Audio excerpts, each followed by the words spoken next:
عليكم. هنكمل حلقة الشريمب بتاعت المرة اللي فاتت اتكلمنا عليها، وحلقة جديدة في موسم ورقة وقلم واكتب ورايا.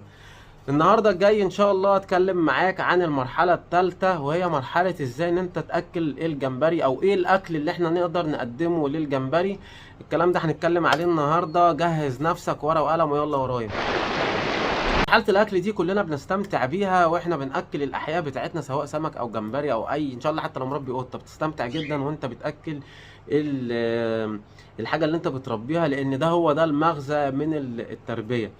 الاكل بالنسبه للشريمب مهم جدا وهيظهر الوانه وده بقى ليه تعمقات وكلام كبير قوي نقدر نقوله، ولكن اول نصيحه اقدر اقدمها لك، لو انت لسه جايب شريمب جديد وبتنزله الحوضه، خد بالك ما تاكلش الشريمب بتاعك في اول 24 ساعه، عشان خاطر بيبقى لسه جاي مجهد ولسه تعبان، فانت ولسه بيبقى واكل اكل تاني وممكن انت تغير له طريقه الاكل، فالموضوع بيبقى متغير.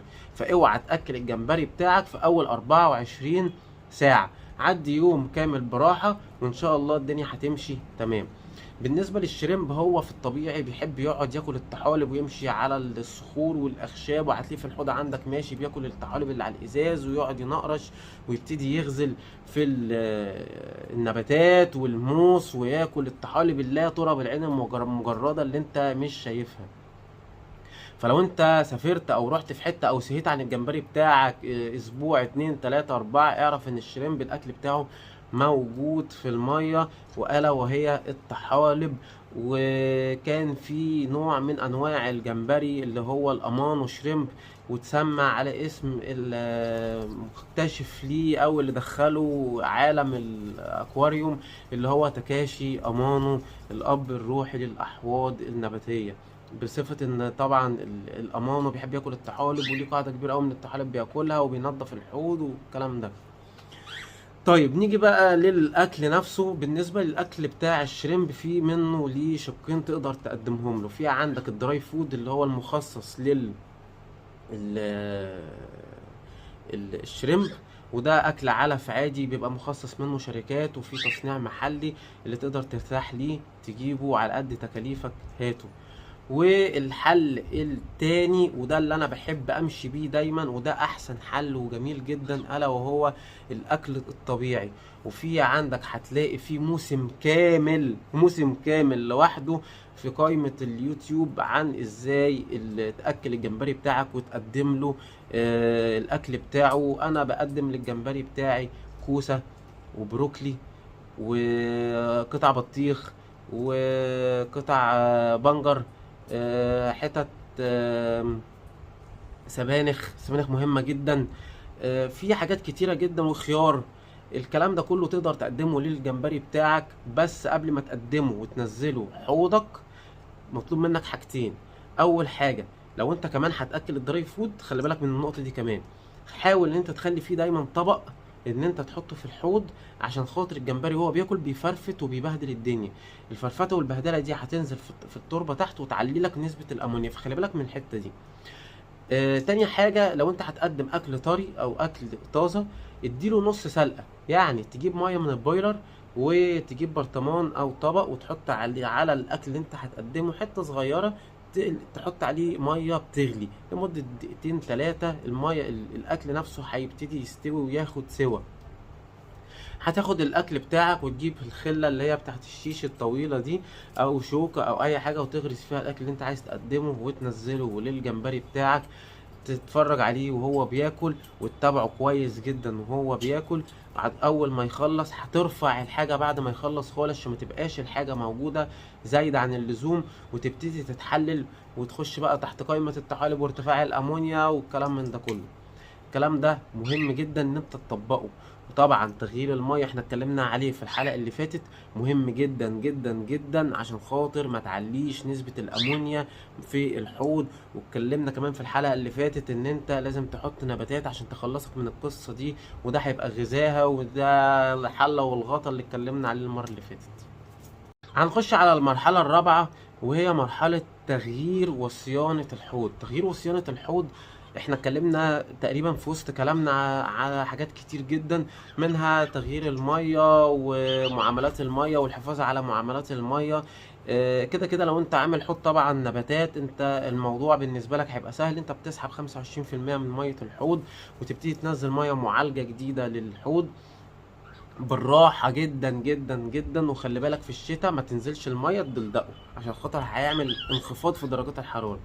حط واحدة واحدة، ما تحطش المية كلها دريك مرة واحدة عشان ما يحصلش خلل في درجة حرارة الحوض. تمام. آه صيانة الحوض كمان هتلاقي فيه حلقة موجودة فيها على القناة، ان انت ازاي تعرف تعمل الصيانة اليومية والصيانة الاسبوعية والصيانة الشهرية، وان انت ازاي تعرف تنظف حوضك بشكل اقوى. ومش هطول عليكم عشان الحلقة ما تاخدش مسار اكبر من كده. نيجي للمرحلة الخامسة، ودي أهم مرحلة وكلنا بنحبها، مرحلة التفريخ. ودي لها علاقة بالمرحلة التالتة بتاعت أو المرحلة التانية بتاعت اختيارك للجمبري وتنزيله. التفريخ مهم، ولكن مرتبط بالمرحلة التانية بتاعت ان انت لما تيجي تختار الاعداد بتاعك. احنا قلنا مش هنزود عن 10 ان شاء الله. لما تيجي تختار، اختار 5 ذكور و5 اناث. طب انت هتعرف ازاي الذكور من الاناث؟ هقول لك يا سيدي اللي انت تعرف الاناث ازاي او النتاية ازاي. اولا حجمها اكبر من حجم الذكر، وبتبقى دايما مقلبظة كده شوية. تاني حاجة اللون بتاعها بيبقى اغمق من الذكر سنة بسيطة، ولو ان دوت مش المعامل الاساسي، ممكن يكون مثلا التأكيل خالف او ان هي لسه جاية من رسالة، فاللون هنا هيخلف معاك. ولكن في بقى معاملات جامدة. تعالى بقى ركز معايا على ظهر الجمبراية. لو هي الجمبراية بالغة هتلاقيها عند الراس بتاعتها من ورا في نقطة صفرة، اللي هو البطروخ ده، عارفه ده؟ دي منطقة تحضير الجمبري، دي على طول هتعرف على طول دي نتاية. ويا سلام يا سلام بقى لو انت النتاية دي اصلا بالغة وكانت شايلة بيض، فانت هتلاقي تحت بطنها في درع كبير وشايل جواه بيض تحت الرجلين هتلاقي جواه بيض اخضر او مصفر على حسب الجمبري او حسب هو البيض ده في انهي مرحلة. هتلاقي دايما ان الجمبرية النتاية اكبر من الذكر. طبعا انت كده عرفت كل الصفات بتاعة النتاية، على طول هتعرف الذكر لوحدك. كمان هتلاقي الزعنفة بتاعة النتاية عريضة ومستقيمة، بتاعة الذكر هتلاقيها مدببة كده من ورا شوية ورفيعة مش عريضة. وده طبعا راجع ان البطن بتاعة النتاية بتبقى كبيرة والدرع بتاعها بيبقى اكبر، فطبعا الزعنفة بتاعة الظهر او بتاعة الرجلين بتبقى كبيرة شوية. كده انت عرفت الذكر من النتاية ازاي، وان انت هتقدر تجيب مين مع مين. وحاول ان انت تجيب 5 على قد ال5، ما تجيبش بقى ذكر قصاد نتايتين وتطمع والجو ده، لا، هات حبة وحبة. طيب في نهاية الحلقة وفي نهاية الحلقتين دول هقدم لك شوية نصايح خلي بالك منها، عشان خاطر الموضوع ده في ناس كتير اتكلمت عليه. الكالسيوم مهم جدا تقديمه للشريمب في الاكل. في شوية حاجات انا قلت لك دي مليانه كالسيوم. وفي ممكن تقدر تجيب شويه صخور، او انا بحب دايما احط في احواضي اللي هو جرش المكرونه، احط كبشه كده في الحوض ارميه. ده هيبقى حاجه مميزه جدا وكالسيوم كويس جدا للشريمب. وان هو يقدر يعمل الكالسيوم بتاعه عشان يقدر يعمل المولتنج بتاعه كويس. بس ما تقعدش تحط كالسيوم كتير عمال على بطال، عشان كل ما هو بيعمل مولتنج كتير، كل ما هو ممكن يأثر من دورة حياته وممكن يموت منك. وممكن كمان يعمل حاجة اسمها حلقة الموت، ان هو ممكن يموت منك.